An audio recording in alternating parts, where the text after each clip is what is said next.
Ready? Yes, Judge. Okay. First, I was going to approach on Galindo. Okay.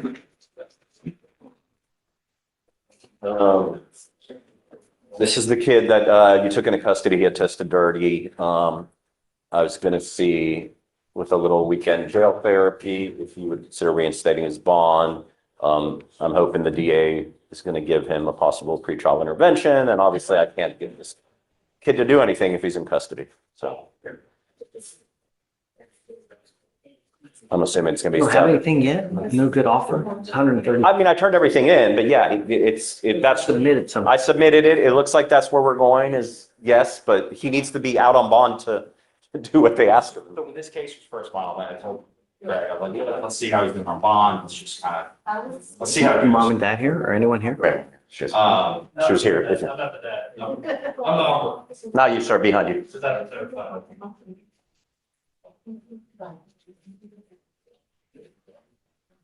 I'm bringing Mr. Galindo. Oh. Is it Galindo? Galindo. Galindo. Galindo. Galindo. Galindo. Hi. Thank you for coming. Thank you.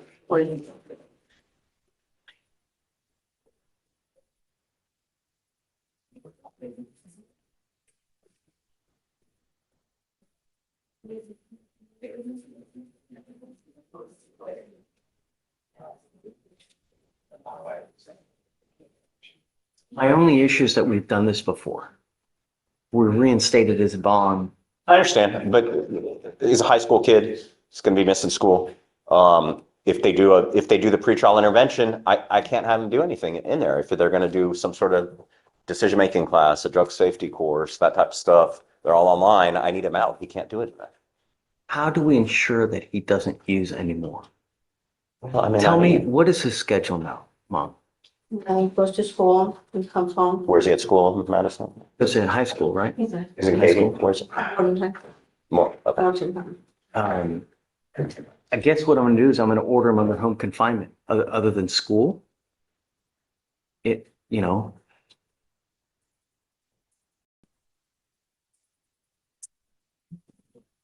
You know, there are times in life where people are their own worst enemy. That is you. There's no one else to blame. I have already reinstated your bond once, and I told you that I wasn't going to play this game again, and now you're in jail. Your lawyer and your mom are just, they want to get you out. But why? You do whatever the hell you want to do, whenever you're going to do it. You just don't care about bond conditions. So why would we do this? To be honest, like, I give you my word, Your word is absolute. This is where the judge sets the tone.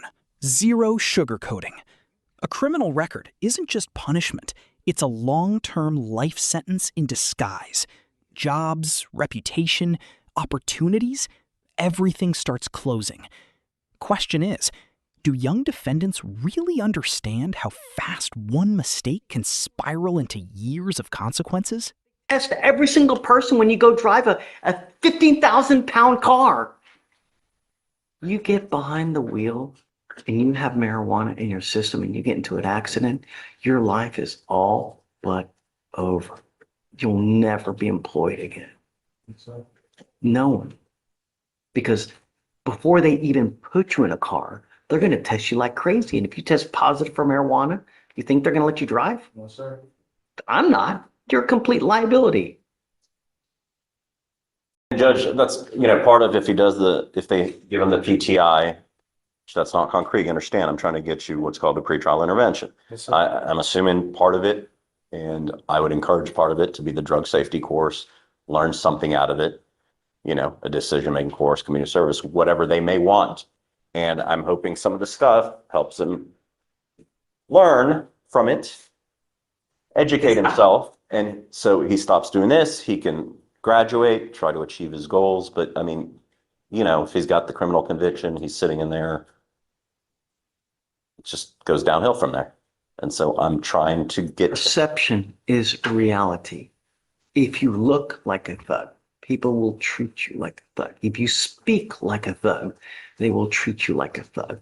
When your hair is all kind of crazy and you go in half dressed with your pants down to your ankles, do you think you're going to get anything in this life? No, sir. Not at all. Tell me about his schedule now, Mom. What is he doing? He go to school. Okay, every day? Okay. He comes home from school and just sleeps until maybe there's up during the night all night. What was he doing before we put him in jail? What was he doing? Is he going out with friends? Is he going out on Friday nights, Saturday nights, going out to? School most of the time. He was up just out. What do you mean most of the time? Well, he'll miss school days. What? He would just go to, and now he's there just for every day, so he doesn't. They should say first he was, now he's been going Yeah, he's since, been going to school since we came back to court. The first time he came to court, he's been going to school.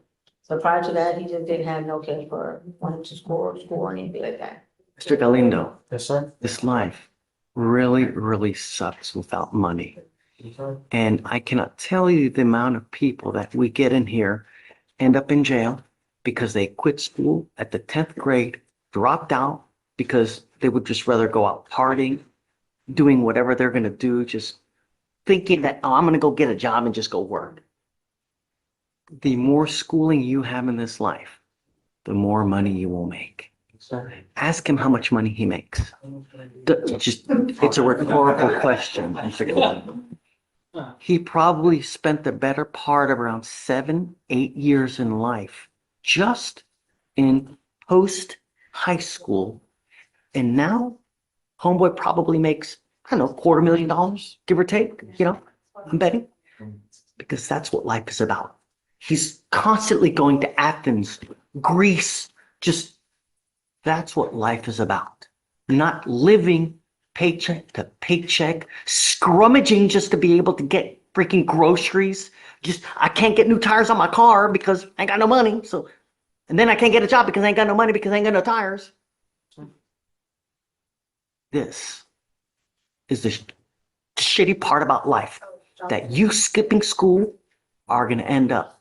I still have friends that I went to high school with that work at fast food restaurants because they never did anything worthwhile in life. And they look at me like, oh, I'm like, it doesn't come easy. If it was hard, if it was easy, everybody would be doing it. Now, did we have a GPS monitor on his ankle before? Okay.